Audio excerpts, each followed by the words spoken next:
Hello class 6 students, how are you all? Hope you all are doing well. I am Monica Bajaj, your science teacher, and today we will discuss about your chapter number 16, Air Around Us. Air.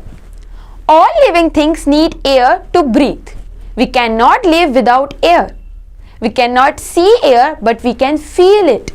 We can feel air only when it is moving. When it blows slowly, it is called breeze. Fast blowing air is called wind.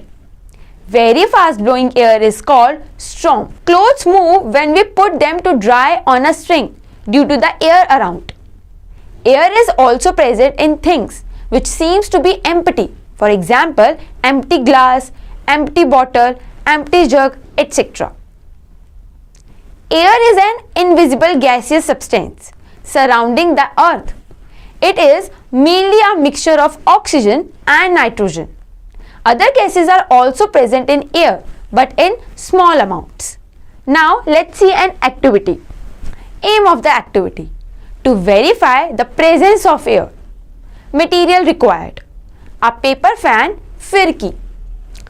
Procedure of the activity: take a paper fan and run with it in your hand. Run in different directions with different speeds. Observation: the paper fan starts rotating.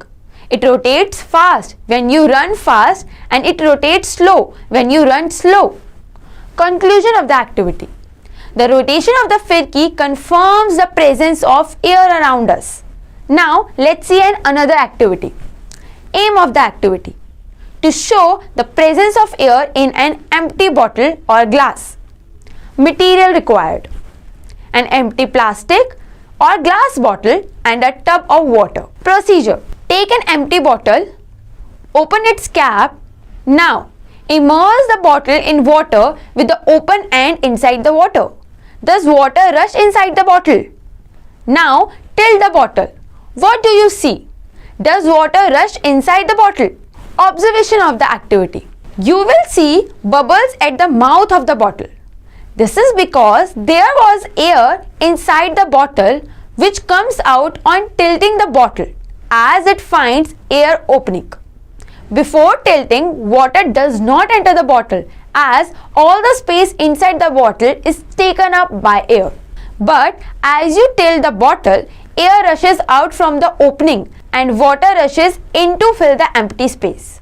Conclusion of the activity: air occupies space.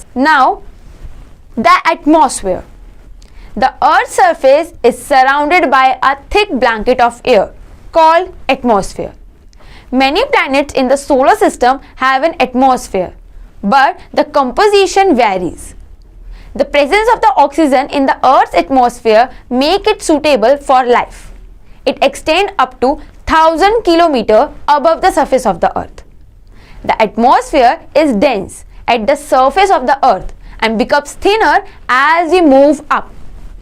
This is the reason why mountaineers who climb high mountains find it difficult to breathe on mountains. Therefore, they carry tanks of pure oxygen with them. 99% of air is found up to a height of 30 meters above the surface of the earth. Composition of air. Till the 18th century, it was thought that air is a pure substance. But in 1774, an English scientist, Joseph Priestley, showed that some bacteria found in soil and in roots of some plants like peas convert nitrogen into a form that can be used by plants. Human beings and animals also obtain nitrogen in the form of proteins from their food. When plants or animals die, this nitrogen is released back to the atmosphere. In this way, nitrogen circulates on Earth. This is known as nitrogen cycle. Air is a mixture of different gases.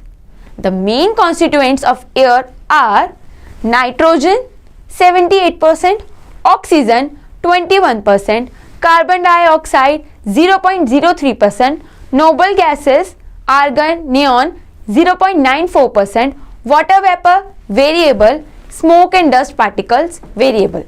Let us study these constituents of air in detail. First one is nitrogen.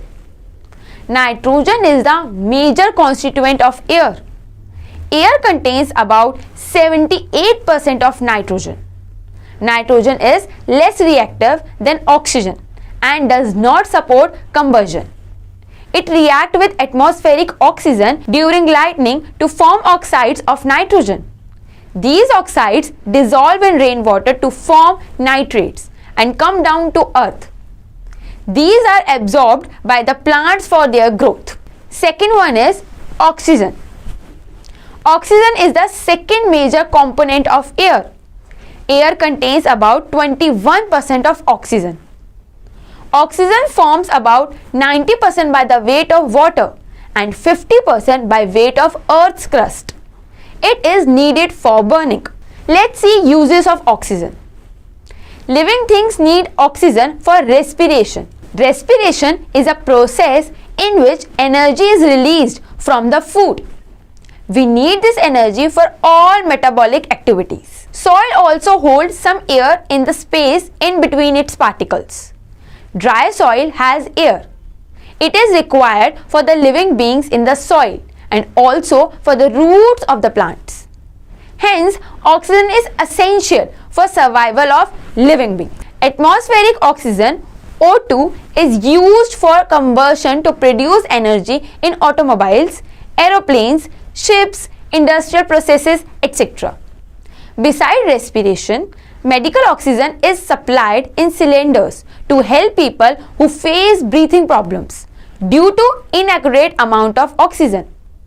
For example, patients in hospitals, mountaineers at high latitudes, divers underwater, astronauts in space, etc. Oxygen helps in burning. It is used in many processing industries. Oxygen is used as a fuel in rockets. Let's see an activity. Aim of the activity: to show the presence of oxygen in air. Material required: big bowl, water, a candle, a matchbox and a glass. Procedure: take a candle and place it in a big bowl. Now fill the bowl with some water. Light the candle and cover it with an inverted glass. Observation: the candle keeps burning for some time. After some time, the candle blows out. The water level of the bowl also decreases after the candle goes out. Conclusion of the activity: oxygen helps in burning. When the oxygen inside the glass is used up, the candle is put out.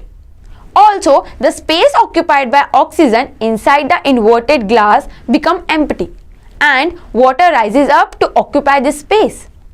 The major part of the air left is nitrogen, which does not support burning. Let's see an extra mile. The Earth's atmosphere also has a portion that contains high level or ozone gas, O3. This is known as ozone layer. This layer protects us from the harmful ultraviolet rays of the sun. Oxygen cycle. We use oxygen for respiration, burning fuels and many other activities. Yet, the amount of oxygen in air remains constant. How does this happen? This happens due to photosynthesis. Photosynthesis is the process in which plants use water from the soil, energy from the sun and carbon dioxide from the atmosphere. To prepare their food, during this process, plants release oxygen. See this equation. 6H2O plus 6CO2 in the presence of sunlight and chlorophyll gives you C6H12O6 plus 6O2. During the day, oxygen is released by plants. Plants also consume oxygen during respiration and release carbon dioxide. But the level of oxygen released is much more than the oxygen consumed during respiration. Hence, there is net release of oxygen. The cycle by which oxygen is utilized by plants and animals during respiration and generated by plants during photosynthesis such that the level of oxygen in air remains same is called oxygen cycle. This is the picture which shows you the oxygen cycle. Next one is carbon dioxide. Carbon dioxide form about 0.03% of the composition of air. Yet, it plays a vital role in the living world through the process of photosynthesis. It is produced or released in atmosphere by various sources such as respiration, burning of fuels, etc. Uses of carbon dioxide. Carbon dioxide is used as a fire extinguisher as it does not support combustion and is heavier than air. It displaces oxygen and also cools the fire. It is used in manufacturing of urea. It is used in the process of photosynthesis. It is used to prepare fizzy drinks like Thumbs Up, Coke, etc.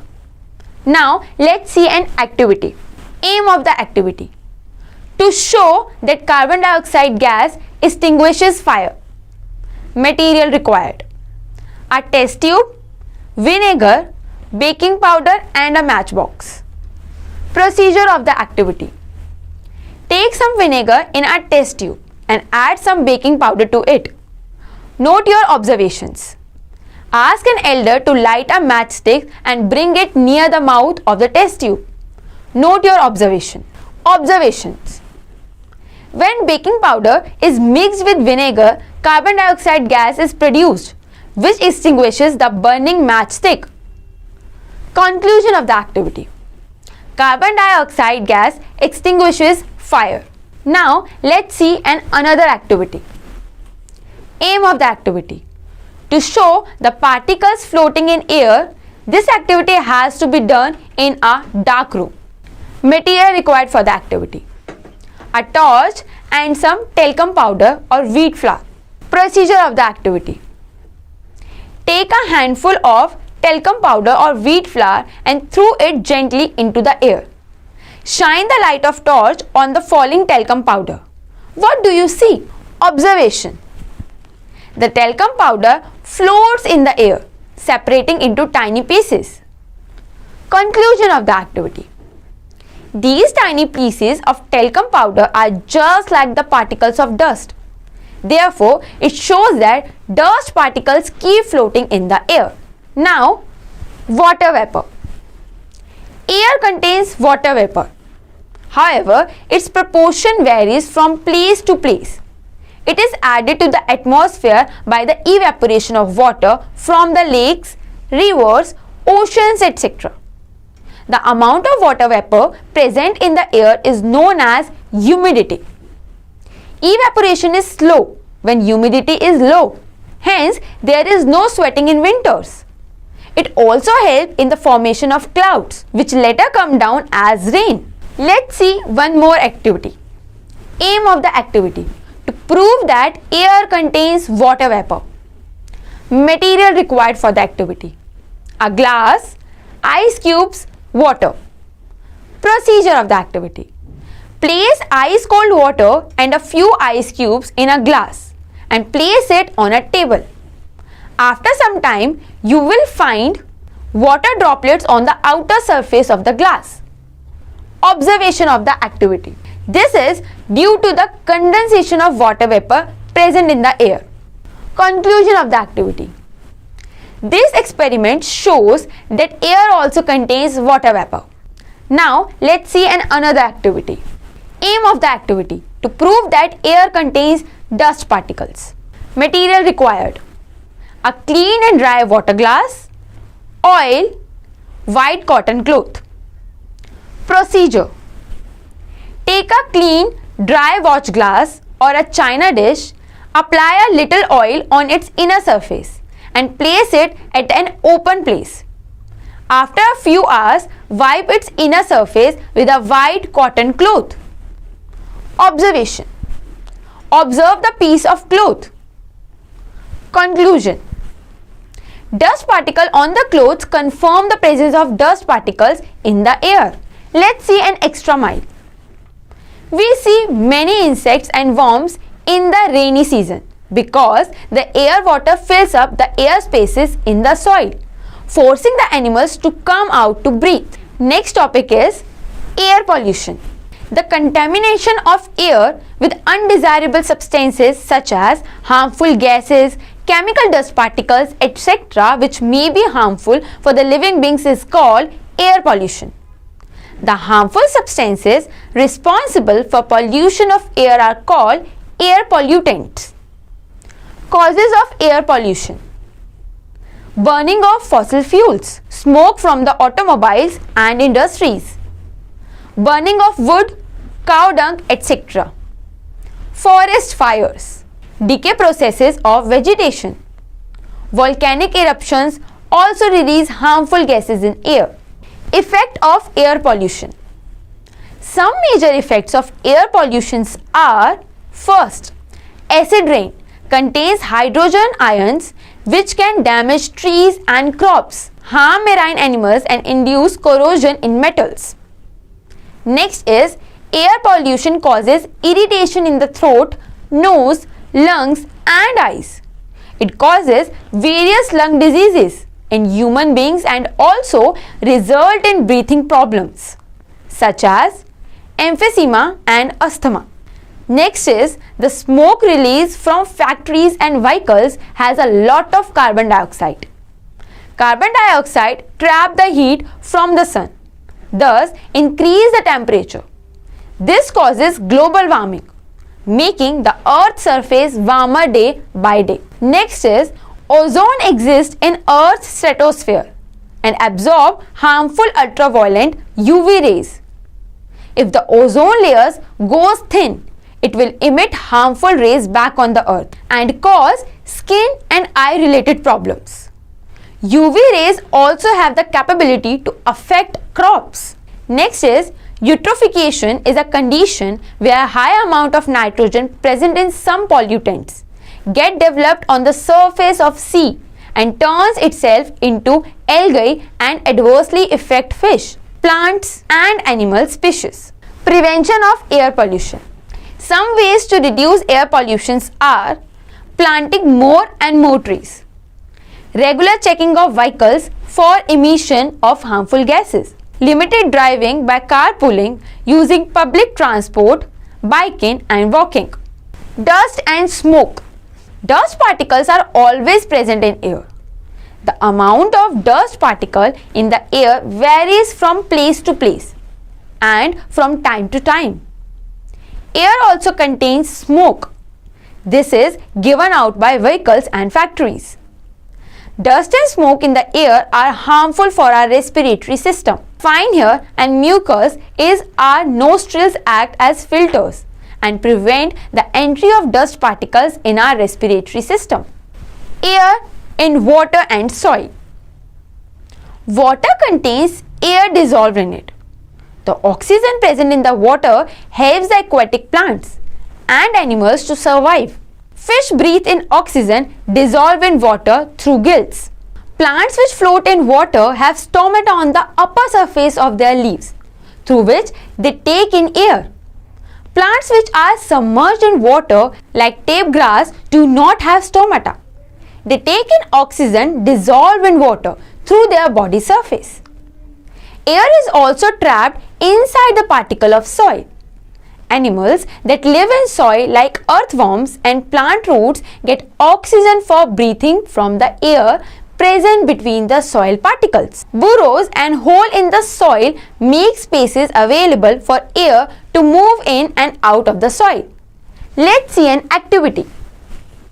Aim of the activity: to show the soil contains air. Materials required for the activity: glass jar, a sample of soil. Procedure: take a small quantity of water in a glass jar or beaker. Add a handful of soil into it and observe for any air bubbles forming in the water. Observation: formation of the small bubbles of air in water shows that soil contains some air in between the soil particles. Conclusion of the activity: soil contains air trapped in between its particles. Balance of oxygen and carbon dioxide in nature. In nature, the amount of gases mostly remain unchanged and balanced. How? Animals inhale oxygen from the air and exhale carbon dioxide, which goes into the air. Plants also use oxygen for respiration.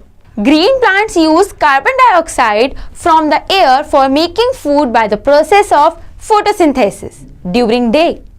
They give out oxygen in return which goes into the air. The process of respiration takes place during day as well as night.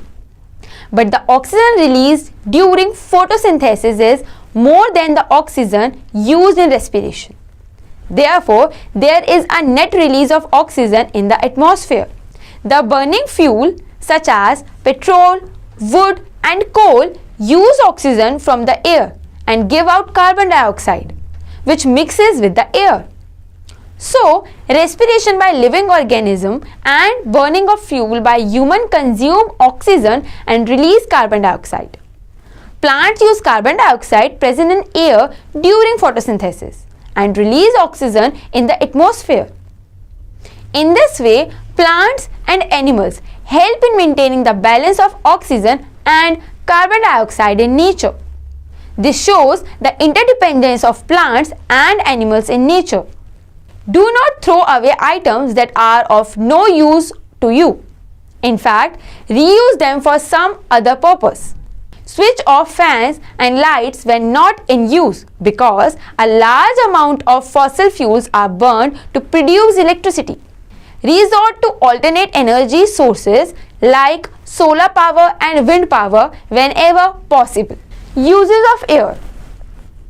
Air is not only required for respiration and photosynthesis but is also used in a number of ways for various applications. Some of them are listed next page. First one is air helps in dispersion of seeds and thereby in the multiplication and survival of plants. Wind helps the windmills to rotate, which can be used to generate electricity and run flour mills. Next is air plays an important role in the water cycle. Water evaporates from water bodies in the form of water vapor in air and is restored by the form of rain. Air plays an important role in the pollination of flowers. Here, wind is a dispersal agent. Compressed air is used for inflating vehicle tires. Oxygen, a constituent of air, is essential for burning of fuels. Nitrogen, a constituent of air, is an important component of fertilizers. Air is essential for movement of sailboats. Packets of the chips are flushed with nitrogen to prevent their spoilage. Let's quick revise with Reader's Digest. Air is a mixture of many gases. We cannot see air but we can feel it. The various constituents of air are nitrogen 78%, oxygen 21%, carbon dioxide 0.03%, noble gases 0.94%, water vapor and dust. Oxygen is needed for respiration and combustion. Carbon dioxide is used in photosynthesis. Water is present in air in the form of water vapor. Air is found in soil and in water also. Air pollution is the addition of undesirable constituents in air which make it harmful for living beings. Okay class, we have done our chapter. Now it's time to take your leave. Bye. Thank you. Take care.